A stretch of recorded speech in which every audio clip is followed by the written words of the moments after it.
Hello and welcome to part 2 of the path module in FreeCAD. In part 1 we set up the tools and the stock geometry as well as the origin point, and in this tutorial part 2 I'm going to be showing you how to use the paths to create the part in front of us. So let's jump into it. So the first thing I'm going to want to do is I'm going to set my first path, and that's going to be a facing path using the 10mm end mill. So I'm going to click on this icon up here, which is facing path. I'm going to have the 10mm selected like so. I'm going to click OK. I'm going to click on the Base Geometry tab, click on the face of our part, and I'm going to click Add. And as you'll see, it will appear in the Base Geometry. I'm going to click on the Depths tab, and we're going to leave this as it is for now. I'm going to click on the Heights, and again, we're going to leave that as it is.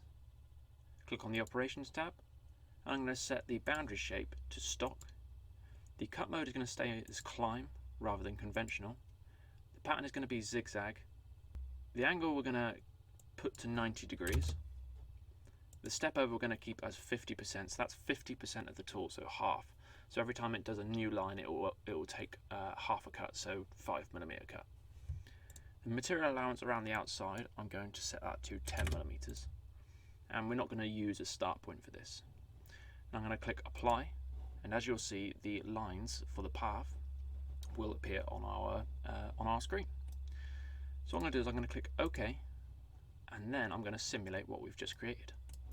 But first, actually, if you look at the Operations tab in the drop down, you'll see that our mill face has appeared. So what we can actually do is to toggle in and out of actually seeing this. So if I click on the top of the job, press space, that will hide. And if I click on the mill face and then press space, it will hide the actual path. And we can toggle that on and off. Now also you'll see is this blue arrow that will come up when we hover over particular lines, and that is basically showing you the cut direction. So the tool will come down, it will go along, it will go around and come back the same way again, which is what causes the zigzag. So what I'm going to do is now I'm going to simulate this. So I'm going to click on this icon up here, and this is going to simulate our geometry. Now we can toggle on and off which processes we like to see, but we've only got one here, so it doesn't really work. We can also reduce the speed, so we can either have it going really fast, really slow, sorry, or we can speed that up and get it to go a little bit quicker. We can also stop that, cancel it, go back onto it, and we can actually skip through the whole thing, so we don't have to watch how the path goes backwards and forwards. So that is our first operation, that is our facing op. That will take the stock down to the size that we actually need. Now that we've created the mill face operation, I'm going to create an adaptive path. So we're going to go along to this icon up here, and we're going to click on adaptive. We're going to click on base geometry, and then I'm going to go around the outside of our shape, holding control, and I'm going to highlight these edges, like so, these faces. So the reason why I've also slipped on the inside, because I'm hoping that the adaptive path will go around the outside of this part and also then start pocketing out this inside pocket. So now that we've selected them and held control, we're going to click Add, and that's going to add all the faces that we need for the adaptive path. On depths, I'm going to set the step down to -22. The pocket here is actually 15mm deep, and from the actual top of the stock, from where the origin is actually -16. However, I don't want to do any step down, I just want to do it in one full cut, so that it's always cutting on the full flute of our end mill. On the finish depth, or final depth, we're going to set that to -16. I'm going to say OK to that. Heights, we're going to leave exactly the same, and they're going to remain the same the whole way through our program. On operation, I'm going to set the cut region to outside. I'm going to keep the operation type to clearing rather than profile, and I'm going to set the step over percent to 15. We're going to leave the accuracy versus performance, we're going to leave that in the center, and we're going to leave all of this the same as well. I'm then going to click the apply button, and as you can see, it will start to try and figure out what's going on. Ooh, now as you can see here, what's happened is we've added in, there's something wrong with our step down. So I'm going to go back over the depths, look at step down, I'm going to set that to 22. Now as you can see, it has now put it back to the right format. So now that we've set the correct step down, we're going to click Apply and OK. And then we're going to go over to our G-code simulator and we're going to start simulating. So again, we can either watch it just as normal and watch the path actually take its path, watch it cut in the actual stock material. And as you can see, it's actually cutting in and doing the adaptive path around the outside. Or what we can actually do is if we stop that, I can turn off mill face, just keep adaptive, and it will just show me the adaptive path. Equally, if we turn them both on and I skip through the whole thing, it will quickly show me exactly what it's done, like so. So we're going to click cancel to that, and we're going to hide the mill face and we're going to hide the adaptive. The reason why I didn't use an adaptive path in the pocket just on its own rather than the outside as well is because there was some sort of bug that was coming up and it was creating some sort of issue, and I'll try and put a couple of images on the screen for both clearing and profiling, and so it wasn't getting the results that I wanted to. So for the next adaptive path, I'm going to select the adaptive path we've already created, right click and copy the operation in the job. I'm then going to double click on this. I'm going to start altering it for the actual overall outside of our part. So we don't want to have this pocket anymore, so I'm going to go over to base geometry. I'm going to start removing these faces. So face 12, remove, face 11, remove, face 10, remove, face 8, remove, and face 6, remove. So that should have removed those 5 faces in there. And we should be left then with these outside, just these outside ones. So we're going to go on to the depths. We're going to keep the step down at 22, except we're going to change the final depth to minus 21.5. Now the reason for this is because, number one, our part itself is 20 mil thick.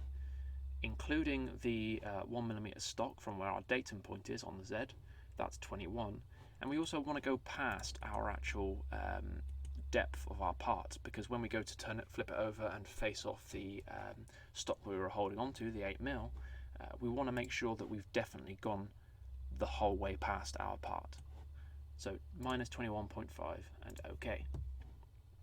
Heights are the same, operations are the same, and everything else should be exactly the same. So we're going to click apply to that, and we're going to say OK. Now as you can see, it's hidden, so I'm going to click on that, press the spacebar, and it will now show our adaptive path for the outside. So now what I'm going to do is I'm going to hide the adaptive path, and we're going to start machining or roughing our 3D pocket. So I'm going to click on the 3D pocket, and I'm going to click on the 3D pocket icon, and as you'll see in base geometry, our face has already been selected because I pre-selected it. On the depths, we're going to set the step down to 1mm, and we're going to leave the final depths and finished depths as they are. We're then going to set, keep the cut mode as climb. We're going to set the pattern to spiral this time, and we're going to set the step over percentage to 10%. And I'm going to set the pass extension to 1mm. That's basically going to offset our toolpath by 1mm all the way around our 3D pocket, so that when we go in with our ball nose, that will actually clean up the 3D pocket nicely. I'm going to click apply, and as you'll see, the toolpath or the roughing toolpath will be created, and OK. Now what I want to do is I want to do exactly what we just did with the adaptive. So I want to click on the pocket 3D, copy the operation, double click, get rid of the pass extension, so put that as to 0, change the step over percent to 100%, keep it as spiral and climb, and change the tool controller to the 5mm ball mill. We're then going to go over to depths, and we're going to change our step down to 0.2mm, and OK. We're then going to click apply, and this might take a little bit of time, but as you can see, we've now got a finishing pass that will go around the outside of our 3D pocket. So now I'm going to say OK to that, and we're going to go over to the simulation, and we're going to fast forward that so that it simulates our 3D pocket. And there we have it. What we can also do is go back over to our model and just hide those paths. There we have it. So on the graphic it actually shows it quite a heavy step down, especially the further you get into the center. I can assure you it's only the graphics. If you would actually machine this, there would be a consistent surface the whole way down to the center, apart from a tiny little nipple that will be left at the bottom from where the ball nose doesn't get completely to the center. So we're going to cancel that, and we're going to move on to the next operation, which is our drilling operation. So first we're going to spot drill the 4 holes, and then we're going to actually drill the holes. Select the first hole, hold control, I'm going to select the other 3 holes. I'm going to click on the drill operation, which is the 5th icon in. Go up to base geometry and you can see that our drill holes have actually been selected. So what we can actually do is we can actually turn these off if we wanted to, and not drill particular holes, certain holes if you wanted to. Base location is just a way of adding, if you didn't actually have the hole, you can add a coordinate system. On our depths, we're going to set the final depth to minus 3.5 or 4.5, because we have a 0.5 chamfer going around the outside here, and that's also including the 1mm of stock on top. So we're going to say OK to that. Heights we're going to keep the same, and operation we're going to select spot drill. We're going to click apply, and we're going to say OK to that. So if I hide this, we can see our path, and if I press space again, it'll reappear. What I'm going to do is I'm going to click on our drilling, right click, copy the operation into job, and we're going to edit that now for our 6mm drill. So I'm going to select the tool for 6mm HighSpeedSteel drill, and then I'm going to put on a peck operation. I'm going to set the peck to 2mm. Now dwell is basically how many seconds you want it to wait at the bottom. So it's more used for things like tapping. So as you tap down, it stops for a second, and then it threads back up again, or it rewinds itself back out the thread. But we don't need to worry about that at the moment. Use tip length. Basically, at the moment, because this hole is 15mm deep from the top of our part to the bottom of our part, it's actually drilling to the actual tip of our drill. If I say use tip length, it will then go past the actual tip to the flat, so where the actual flat starts. So you'll get a hole that is exactly 15mm deep rather than, I don't know, 13.7, which obviously includes the angle or the tip of our drill.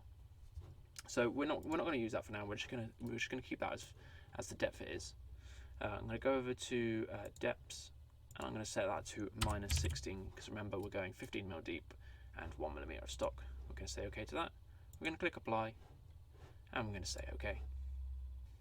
For our final operation, it's going to be a deburr just around the outside of our part. What I'm going to do is I'm going to hide both of these drill operations. I'm going to click on the drop down up here and click on deburr.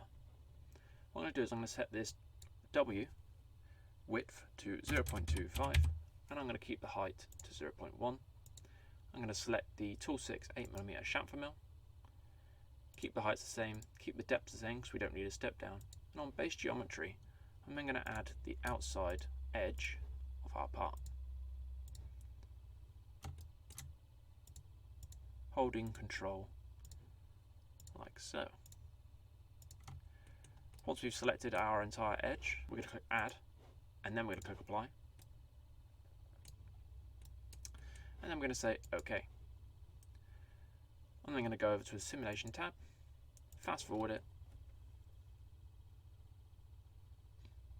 and that should then give us our final part, like so. So I'm going to double click on our model, which we can sort of see through the actual stock. If we can't, we can always go over to model, click on fillet and hide that. Now as you can see, we can see everything that we've created. So we've created the chamfer going around the outside, the drill hole, the spot drill, which creates a slight chamfer which goes around the edge of our drill hole, which also deburrs it at the same time. And in general, we've finished our part. So I'm going to make that reappear, click off of it, and I'm going to cancel that. So now that we've got our paths, you might say, well, actually, I don't want to have the drilling operation before the deburr operation. So if we click on the operations tab, so I can click and drag, and I can place this wherever I want. I can basically change the order of our milling operations. So you could have the pocket afterwards, so we can click on both of those and move them down, and you can basically do whatever you want, as long as it obviously all works out. You don't want to have a ball nose before the actual roughing, because then you'd have quite a big problem with the ball nose. It'd probably break the tool, which obviously isn't good. So you've got to make sure that everything is in the correct order for doing things. You wouldn't drill a hole before you spotted it, sort of thing. and the same with you wouldn't finish a part before you've roughed it. So you've got to make sure things are in the correct order so that you create, so you don't cause any damage to your machine or your tools or anything else for that matter. So what I'm going to do is I'm going to click cancel because I don't want that orientation. It will stay exactly the same. I want to export our G-code.